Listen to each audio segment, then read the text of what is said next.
Hi guys, this is me super. Welcome back to another video. ഇപ്പം കേരളത്തിലെ എല്ലാ ഭാഗത്തും മഴയാണ്. മഴക്കാലത്ത് റൈഡേഴ്സിന് കൊടുക്കാൻ പറ്റുന്ന കുറച്ച് ടിപ്സാണ് ഇന്നത്തെ വീഡിയോയിൽ ഞാൻ പറയാൻ പോകുന്നത്.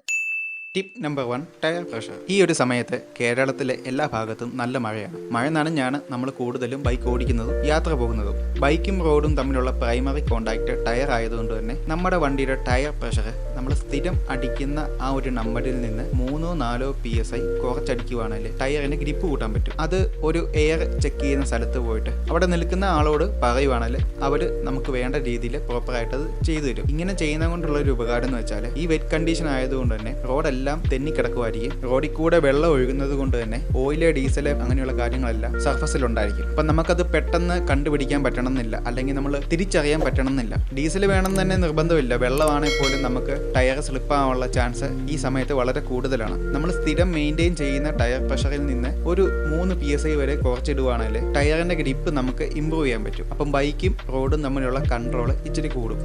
Tip number 2, aggressive riding. യാതൊരു കാരണവശാലും അഗ്രസീവ് ആയിട്ടുള്ള റൈഡിങ് ഈ സമയത്ത് ഒഴിവാക്കുക. മാനേജബിൾ ആയിട്ടുള്ള ഒരു സ്പീഡിൽ മാത്രമേ ഈ സമയത്ത് നമ്മൾ വണ്ടി ഓടിക്കാൻ പാടുള്ളൂ. മുമ്പേ പറഞ്ഞ തന്നെ റോഡിൽ കൂടെ വെള്ളം ഒഴുകുന്നത് കൊണ്ട് അവിടെ ഡീസൽ, ഓയിൽസ് ഒക്കെ വന്ന് കിടക്കാനുള്ള ചാൻസ് ഉണ്ട്. അത് മാത്രമല്ല ചെറിയ മണൽത്തരികൾ ഇതുപോലെ വെള്ളം ഒഴുകുന്ന സ്ഥലങ്ങളിൽ അല്ലെങ്കിൽ വളവിലൊക്കെ കാണാൻ ചാൻസ് വളരെ കൂടുതലാണ്. ഇൻ കേസ് അവിടെ ഒരു കറന്റ് വാട്ടർ ഫ്ലോ ഉണ്ടെങ്കിൽ അതിൻ്റെ അകത്ത് ഗട്ടർ, ചെളി അടിഞ്ഞു കൂടുക, അങ്ങനെ എന്തെങ്കിലും ഒബ്സ്റ്റക്കിൾസ് ഉണ്ടെങ്കിൽ പോലും നമുക്കത് മനസ്സിലാക്കാൻ പറ്റത്തില്ല. അണ്ടർ മാനേജബിൾ ആയിട്ടുള്ള ഒരു സ്പീഡിലാണെങ്കിൽ ഇൻ കേസ് ആ ഗട്ടറിൽ വീഴുവാണെങ്കിൽ പോലും നമുക്ക് വണ്ടി തിരിച്ച് അണ്ടർ കൺട്രോൾ ആക്കാൻ പറ്റും. അപ്പം നമുക്ക് പരിചയമുള്ള റോഡിൽ കൂടെ പോലും ഒരു മാനേജബിൾ ആയിട്ടുള്ള ഒരു സ്പീഡിൽ പോകുവാണെങ്കിൽ സർപ്രൈസ് ആക്സിഡന്റ് നമുക്ക് ഒഴിവാക്കാൻ പറ്റും. ഇൻ കേസ് നമ്മൾ പോകുന്നത് പരിചയമില്ലാത്ത റോഡിൽ കൂടെ ആണെങ്കിൽ പോലും വളരെ കുറഞ്ഞ സ്പീഡിലേ പോകാവൂ, പ്രത്യേകിച്ച് ഈ കണ്ടീഷനിൽ. പ്രത്യേകിച്ച് രാത്രി കാലങ്ങളിൽ ഒന്നും കാണാനും പറ്റത്തില്ല, മനസ്സിലാകത്തുമില്ല. Tip number 3, lubricate. മഴക്കാലം ആയതുകൊണ്ട് തന്നെ തുരുമ്പെടുക്കാനുള്ള സാധ്യത വളരെ കൂടുതലാണ്. അപ്പം ആവശ്യമുള്ള സ്ഥലത്ത് ലൂബ്രിക്കേറ്റ് ചെയ്ത് വെക്കുക. എക്സാമ്പിളായിട്ട് പറയുവാണെങ്കിൽ phone set, side stand, centre stand, പിന്നെ കേബിൾ. കാരണം കേബിള് മഴക്കാലത്ത് തുരുമ്പിക്കാനുള്ള ചാൻസ് വളരെ കൂടുതലാണ്. അപ്പോൾ അത് എത്രയും പെട്ടെന്ന് ലൂബ്രിക്കേറ്റ് ചെയ്ത് വെക്കുകയാണെങ്കിൽ വളരെ നല്ലതായിരിക്കും. പിന്നെ ചെയിൻ ആൻഡ് സ്പ്രോക്കറ്റ്. അതിപ്പോൾ ചെയിൻ കവർ ഉള്ള നോൺ ഓവറിങ് ചെയിൻ ഉപയോഗിക്കുന്നവർക്ക് വലിയ ബുദ്ധിമുട്ട് ഉണ്ടാകത്തില്ല. ഒറ്റ തവണ ലൂബ്രിക്കേറ്റ് ചെയ്ത് വെച്ചാൽ മാസത്തിൽ 1 എന്നുള്ള രീതിയിൽ കൊണ്ടു നടക്കാൻ പറ്റും. ഓറഞ്ച് ചെയിൻ ഉപയോഗിക്കുന്നവർക്കും ചെയിൻ കവർ ഇല്ലാത്തവർക്കും ചെയിൻ്റെ മെയിൻ്റനൻസ് മഴക്കാലത്ത് ഇച്ചിരി കൂടുതലാണ്. ഏകദേശം സ്ഥിരം ലൂബ് ചെയ്യുന്ന ആ ഒരു കിലോമീറ്ററിൻ്റെ ഏകദേശം പകുതിയാകുമ്പോൾ തന്നെ മഴക്കാലത്ത് ലൂബ് ചെയ്യേണ്ടി വരും. അപ്പോൾ ഓരോ ഇൻഡിവിജ്വൽ റൈഡിന് ശേഷവും ചെയിൻ്റെ കണ്ടീഷന് ഒന്ന് ചെക്ക് ചെയ്യുക. ലൂബ് ചെയ്യണേൽ ലൂബ് ചെയ്ത് വിടുക. Tip number 4, washing. എത്ര ക്ലീനാക്കി വെച്ചാലും മഴക്കാലത്തൊരു റൈഡിന് പോയിട്ട് തിരിച്ചു വരുമ്പോഴത്തേനും വണ്ടിയിൽ ഫുള്ള് ചെളിയായിരിക്കും. വണ്ടിയുടെ സൈലൻസറിൻ്റെ അവിടെ, അലോയി, സ്വിംഗ്, സസ്പെൻഷന് അങ്ങനെയുള്ള ഭാഗത്തൊക്കെ ചെറിയ മണൽത്തരികളോട് കൂടിയിട്ടുള്ള ചെളിയായിരിക്കും കൂടുതലും. അത് ഈ കൂടുതലും ഫ്രണ്ടിൽ പോകുന്ന വണ്ടികളിൽ നിന്ന് തെറിച്ച് പറ്റിപ്പിടിച്ചിരിക്കുന്നതാണ്. അപ്പം ഞാൻ മഴക്കാലത്താണല്ലേ ഓരോ റൈഡിന് ശേഷവും തിരിച്ച് വീട്ടിൽ വന്നാൽ വെറും പച്ചവെള്ളം മാത്രം ഉപയോഗിച്ചിട്ട് കൈ കൊണ്ട് ഈ ചെളികളെല്ലാം കഴുകിക്കളയും. നല്ല ഫ്രഷ് ചെളി ആയതുകൊണ്ട് തന്നെ പറ്റിപ്പിടിച്ചിരിക്കാനുള്ള ചാൻസ് വളരെ കുറവാണ്. വണ്ടി വീണ്ടും നല്ല വൃത്തിയായിട്ടിരിക്കുകയും ചെയ്യും. വന്നാൽ ഉടനെ വണ്ടി കഴുകി വെക്കണം എന്ന് ഞാൻ പറയുന്നില്ല. എഞ്ചിൻ്റെ ചൂട് ഒന്ന് നോക്കിയിട്ട് സെറ്റ് ചെയ്താൽ മതി. ലേശം ഒന്ന് തണുത്തതിന് ശേഷം കഴുകി വെച്ചാൽ മതി. ആ കൂട്ടത്തിൽ ചെയിനും കൂടെ ഞാൻ മുമ്പേ പറഞ്ഞ പോലെ ഒന്ന് ഇൻസ്പെക്ട് ചെയ്യുകയാണെങ്കിൽ ചെയിനിൽ നിറച്ച് ഇതുപോലുള്ള ചെറിയ മണൽത്തരികളോട് കൂടിയ ചെളികൾ കാണും. അപ്പം അതും കൂടെ ഒന്ന് വെള്ളം ഒഴിച്ച് കഴുകി വിട്ടിട്ട് ഓയിലോ ലൂബോ അടിച്ചു വിടുകയാണെങ്കിൽ ചെയിൻ്റെ ലൈഫ് നമുക്ക് ഇമ്പ്രൂവ് ചെയ്യാൻ പറ്റും. ഈ മെറ്റൽ പാർട്സിൽ പെയിൻറ്റ് പോയ സ്ഥലങ്ങളൊക്കെ ഉണ്ടെങ്കിൽ ആ ഭാഗം ചെറുതായിട്ടൊന്ന് ടച്ച് ചെയ്ത് വിടുകയാണെങ്കിൽ തുരുമ്പെടുക്കാനുള്ളൊരു സാധ്യത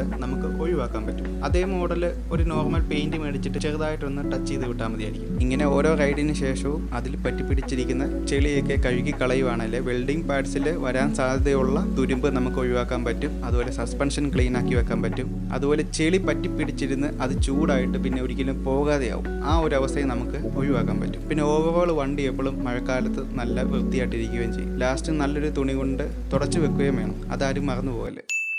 tip number 5, insulation. After market light, horn, LEDs അങ്ങനെയുള്ള ഐറ്റംസ് ഉപയോഗിച്ചിട്ടുണ്ടെങ്കിൽ അതിൽ കമ്പനി വയറിങ്ങിൽ നിന്ന് കട്ട് ചെയ്ത് കണക്ഷൻ കൊടുത്തിട്ടുണ്ടെങ്കിൽ ആ ഭാഗമൊക്കെ പ്രോപ്പറായിട്ട് ഇൻസുലേറ്റ് ചെയ്ത് വെക്കാൻ മറക്കല്ല. ഇനി അങ്ങനെ ചെയ്തിട്ട് ഉണ്ടെങ്കിൽ തന്നെ ഒന്നുകൂടെ ആ ഭാഗം ചെക്ക് ചെയ്ത് പ്രോപ്പറായിട്ട് ഇൻസുലേഷൻ ഉണ്ടോ എന്ന് ഉറപ്പുവരുത്തുക. അതുപോലെ തന്നെ ഒരുപാട് വെള്ളം വീണ് അടിച്ചു പോകാൻ ചാൻസ് ഉള്ള ഹോണോ ലൈറ്റോ ഒക്കെ ഉണ്ടെങ്കിൽ അത് പ്രോപ്പറായിട്ട് ഒരു പ്ലാസ്റ്റിക് കൂട് അല്ലെ എന്തെങ്കിലും ഇൻസുലേഷൻ മെറ്റീരിയൽ വെച്ച് മറച്ചു വെക്കുക. പിന്നെ എപ്പോഴും വണ്ടിക്കകത്ത് ഒരു ഇൻസുലേഷൻ ടേപ്പും ഒരു കട്ടിംഗ് ടൂളും ഉള്ളത് വളരെ നല്ലതാണ്.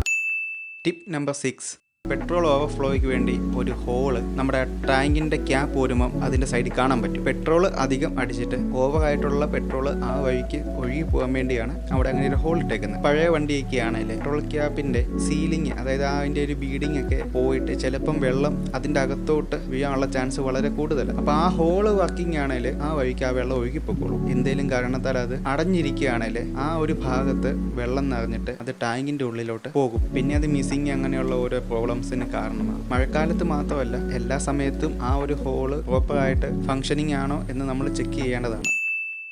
Tip number 7, tyre condition. നമ്മുടെ വണ്ടിയും റോഡും തമ്മിലുള്ള ഏക കോണ്ടാക്ട് ടയറിലൂടെയാണ്. നിങ്ങൾ സ്ട്രോങ് ആയിട്ടും നല്ല കണ്ടീഷൻ ആയിട്ടുള്ള ഒരു ടയർ മാത്രമേ ഈ സമയത്ത് ഉപയോഗിക്കാൻ പാടുള്ളൂ. ഒരു വണ്ടിയുടെ എല്ലാ ക്യാരക്ടറും റോഡുമായിട്ട് കണക്ട് ചെയ്യണേൽ ആ വണ്ടിക്ക് നല്ലൊരു ടയർ വേണം. അതിൻ്റെ TWI തീർന്നിട്ടുണ്ടെങ്കിൽ നിങ്ങൾ യാതൊരു കാരണവച്ചാലും ഒപ്പിച്ച് കൊണ്ടുപോകല്ലേ. കണ്ണാടി പോലത്തെ ടയറൊക്കെ ആണെങ്കിൽ പെട്ടെന്ന് തന്നെ മാറ്റിക്കൊടുക്കുക. ഇൻ കേസ് ഒരു 2000-1000 കിലോമീറ്റർ ഓടും എന്ന് വിചാരിക്കുന്ന പോലത്തെ ടയർ ആണെങ്കിൽ എത്രയും പെട്ടെന്ന് തന്നെ മാറ്റി പുതിയ ടയർ ഇടാൻ മാക്സിമം ശ്രമിക്കുക. ഞാൻ സ്ട്രോങ് ആയിട്ട് സജസ്റ്റ് ചെയ്യും, ടയറിന്റെ കാര്യത്തിൽ യാതൊരു കാരണവച്ചാലും പിശുക്ക് കാണിക്കല്ലേ. മാക്സിമം നമ്മളെ കൊണ്ട് പറ്റുന്ന ഏറ്റവും നല്ല ടയർ ഇടാൻ നോക്കുക. Tip number 8, helmet visor. നിങ്ങൾ യാതൊരു കാരണവച്ചാലും മഴക്കാലത്ത് വൈസർ ഇല്ലാത്ത ഹെൽമെറ്റ് ഉപയോഗിച്ചുകൊണ്ട് പോകൽ. വൈസർ ഇല്ലാത്ത ഹെൽമെറ്റ് ഓടിച്ചുകൊണ്ട് പോയിട്ട് മഴത്തുള്ളി കണ്ണി വീണ് ആക്സിഡന്റ് ഉണ്ടായെന്നല്ല ഞാൻ പറയുന്നത്. ഫ്രണ്ടിൽ പോകുന്ന വണ്ടിയുടെ ടയറിൽ നിന്ന് ചെറിയ തരികള്, ചെളി അതൊക്കെ കണ്ണിൽ പോയിട്ട് ആക്സിഡന്റ് ഉണ്ടാവുന്ന ഞാൻ കണ്ടിട്ടുണ്ട്. കണ്ണിൽ കണ്ടിന്യൂസ് ആയിട്ട് വെള്ളം വന്ന് വീഴുമ്പോഴത്തേനും നമുക്ക് പ്രോപ്പർ ആയിട്ടുള്ള വിഷൻ കാണത്തില്ല. അങ്ങനെ ആക്സിഡന്റ് ഉണ്ടാകാനുള്ള ചാൻസ് വളരെ കൂടുതലാണ്. അപ്പം വൈസർ ഇല്ലാത്ത ഹെൽമെറ്റ് കൊണ്ട് വണ്ടി ഓടിക്കരുത്. എന്തെങ്കിലും ഒരു തട്ടിക്കൂട്ടി വൈസർ വെച്ചിട്ട് ഓടിച്ചിട്ട് കാര്യമില്ല. നല്ല ക്ലിയർ ആയിട്ടുള്ള ഒരു വൈസർ വേണം ഉപയോഗിക്കാൻ.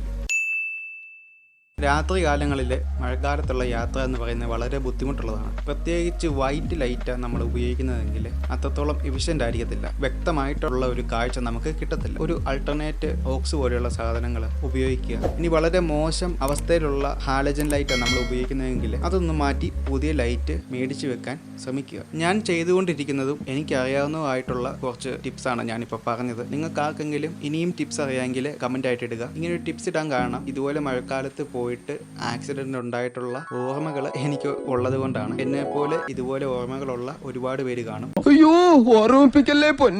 അവര് ദയവ് ചെയ്ത് നിങ്ങൾക്ക് അറിയാവുന്ന ഞാൻ വിട്ടുപോയിട്ടുള്ള എന്തെങ്കിലും ടിപ്സ് ഉണ്ടെങ്കിൽ താഴെ ഇടുക. അപ്പോൾ ഒരു പുതിയ വീഡിയോയിലൂടെ വീണ്ടും കാണാം. അതുവരെ love your machine, love your self, take care, bye bye.